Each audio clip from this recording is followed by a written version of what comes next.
the president uses that option and declares a national emergency, the funds for the wall would likely come from money already allocated for the military. Of course, the wall has been a major sticking point in the negotiations that caused this partial government shutdown we're experiencing. The president insists that a barrier is needed to battle the threat of terrorism, gangs, drugs, and human trafficking. But how effective is the border wall at stopping drugs from coming into the U.S.? We're verifying. The southern border is a pipeline for vast quantities of illegal drugs, including meth, heroin, cocaine, and fentanyl.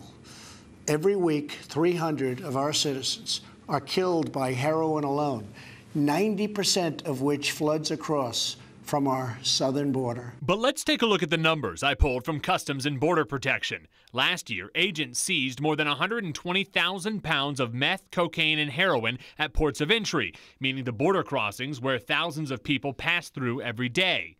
Meanwhile, less than 20,000 pounds of those same drugs were stopped along the border between those ports of entry, i.e., the area where a wall would be located.